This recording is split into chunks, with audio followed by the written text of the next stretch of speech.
जल्दी चलो, दौड़ के आओ, सत्संग का समय हो गया। सब लोग सामने आकर बैठो और एक वचन वाणी को बड़ी सावधानी के साथ सब सामने आके बैठोगे बंद कर देता। तब तुम्हारी समझ में आएगा कि सत्संग किसे कहते हैं। सत्संग कोई कथा वार्ता का नाम नहीं है, सत्संग कोई भाषण की प्रवचन का काम नहीं है, सत्संग कोई मनोरंजन नहीं है। यह संत महापुरुषों की वचन वाणी जो हम सब जीवों की बहुपार कहानी है। यह जीवात्माएं भवसागर के पार कैसे जाएंगी, अपने सच्चे मालिक प्रीतम का कैसे दर्शन दीदार करेगी। प्रेमियों, इस युक्ति का नाम है सत्संग। सत्य माने ईश्वर, संग माने साक्षात्कार। ये जीवात्मा सुरत मुद्दतों से अपने मालिक प्रीतम का दर्शन दीदार छोड़ चुकी है। अब इसे कौन ले जाएगा, कौन पहुंचाएगा, कौन मिलाएगा? उस मिलाने वाले को कहते हैं संत सद्गुरु, और मिलाने वाली युक्ति का नाम है सत्संग। देखो, ये दोनों चीजें आपको मिली, लेकिन आपने उसकी कदर नहीं की। किसी पुण्य कर्म के कारण संत महापुरुषों के दर पे आप पहुंच गए, लेकिन आपने उनकी कदर नहीं की, उनको जाना माना पहचाना नहीं। ये कितना बड़ा धोखा। ये धोखे की पूर्ति आप रुपए पैसे धन दौलत सामान से नहीं कर सकते, क्योंकि सद्गुरु दयाल की दया ये रुपए पैसे से मोल नहीं मिलती और ना ही ये किराए पर चलती। जब जैसी उनकी मौज मर्जी हम सब कलयुग के जीवों पर हो जाती है, तब वो अपनी दया की बरसात कर देती। अब यह है, उनकी दया की बरसात में कितने लोग टिक पाते, कितने छोड़ के भाग जाते। प्रेमियों, इसी को कहते हैं छटनी और कटनी। बहुत पहले एक इशारा किया गया था कि बच्चा आगे मेरी संगत बढ़ेगी, ऐसी बढ़ेगी जैसे नदी में बाढ़ आती है। फिर बच्चा छटनी होगी और कटनी होगी। जो लोग नहीं मान पाए, इशारों को बच्चों को नहीं समझ पाए, तो कुदरत चटनी भी करेगी। कहा, जब मेरी संगत पड़ेगी मैं एक छोटी सी परीक्षा लूंगा। मैं देखूंगा कौन मेरा चेला है, कौन मेरे चेलों का चेला है, कौन गुरुमुख है, कौन मनमुख है, कौन सत्संगी है, कौन संसारी है, कौन भजनानंदी है, कौन विषयानंदी है। कहा, इतने टेस्ट लूंगा। आज प्रेमियों, हमारे आपके सबके टेस्ट हो रहे। अपने आप में घूम के देखो कि गुरु के प्रति तुम्हारे में आस्था विश्वास कितना है। गुरु के वचनों पर आपने कुर्बानी कितनी दी है, ये सब देखिए आप। सबको अपनी परीक्षा करने और देने का अवसर ये मिला। इसी को लीला कह लो, चाहे कोई खेल करिश्मा कह लो, लेकिन ये जीवों की परीक्षा ली गई। उसमें देखा गया कौन मेरा है, कौन मेरे चेलों का चेला है। वो भी आपके सामने दिखाई दे रहा। कोई गुरु का चेला नहीं, सब चेलों के चेले बन गए। क्योंकि मथुरा में एक मेला लगा था और मेले में ये बने चेला। आज मेला खत्म, चेला खत्म। कोई गुरु का चेला नहीं है, सब चेलों के चेले। मैंने लोगों से पूछा, तुम मथुरा जाते रहे हो? कहते हाँ।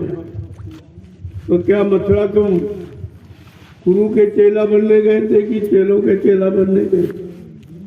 तुम गुरु भक्ति करने गए थे कि चेला भक्ति करने गए थे? आज तक तुम्हारी समझ में यही नहीं आया कि इस भवसागर से हमें गुरु पार करेगा कि चेला पार करेगा। गोस्वामी जी महाराज ने रामचरितमानस को 550 वर्ष पहले लिखा और लिख करके हर हिंदू के घर में रखवा दिया ताकि तुमको कोई भूल भ्रम न पैदा हो जाए गुरु के प्रति। उन्होंने स्पष्ट शब्दों में कहा है कि गुरु बिन भाव निधि तरह ना कोई, और जो बीराची शंकर सम होई। कहते ब्रह्मा विष्णु महादेव के समान कोई धनवान बलवान बुद्धिमान कीर्तिमान क्यों न बन जाए, लेकिन ये भवसागर बगैर समय के गुरु के कोई पार नहीं जा सकता। और वो गुरु पार ले जाएगा जो नाम नौका लेके आया। बाबा जी ने क्या कहा कि बच्चा मैंने जय गुरुदेव नाम का इतना बड़ा जहाज लगाया हूं, अगर सारा विश्व मेरे जय गुरुदेव नाम जहाज पर बैठ जाए तब भी मेरे जहाज का एक कोना ही भरेगा। तो प्रेमियों, क्या जहाज खाली चला गया? क्या खाली लौटा के ले गए? फिर लाने का, भवसागर में लगाने का और जीवों को पार करने को वादा करने का फिर मतलब क्या निकला? क्योंकि बाबा जी ने कहा था कि भवसागर भरमो नहीं, ये प्रताप हमार, अरे निश्चय करके मान ले तो तुरंत उतारू पार। इससे बड़ा और सच्चा प्रमाण तुम्हारे लिए क्या हो सकता? इससे बड़ी जीवों की हक के प्रति हमदर्दी क्या हो सकती है कि तुम इस भवसागर में भ्रम मत करना कि तुम्हारे लिए कोई दूसरा आएगा या दूसरा कोई नाम नौका लगाएगा। मेरे बल पर इसका भरोसा कर, मुझ पर विश्वास कर, मेरे इस नाम रूपी नौका पर बैठ जा, मैं तुझको तुम्हारे घर पहुंचा दूं।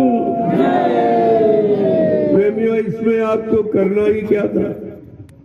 गुरु ने सब बोझा अपने ऊपर ले लिया। न माला फिराना, न आंख कान बंद करना, कहा तुम विश्वास के साथ मेरे जय गुरुदेव नाम रूपी नौका पर बैठ जाओ, मैं तुमको तुम्हारे घर पहुंचा दूं। इसमें आपको क्या करना था? तुम वो भी नहीं कर पाए। तुम विश्वास के साथ बैठ भी नहीं पाए, गुरु पर विश्वास नहीं कर पाए, उनकी युक्ति पर विश्वास नहीं कर पाए, तो ये बताओ तुम्हारा भला कल्याण कहाँ होगा? कौन करेगा? कितनी भूल आपने की, अपना कितना भारी नुकसान कर लिया। पहली बात तो इस सृष्टि में 3 युगों में कोई आया ही नहीं, कोई नहीं आया। जो ऋषि मुनि, योगी महर्षि, अवतारी शक्तियां, ज्ञानी विज्ञानी आते जाते रहे, वो केवल रात पार धन दौलत और मान सम्मान दिलाने का काम करते रहे, लेकिन जीवात्मा जगह परमात्मा से मिले ये काम नहीं किया। ये काम उनके बस का नहीं था।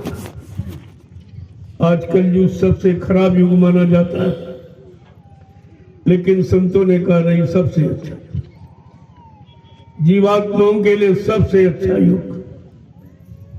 क्या कहा उन्होंने? कलयुग समलयान युग जो नरकर विश्वास।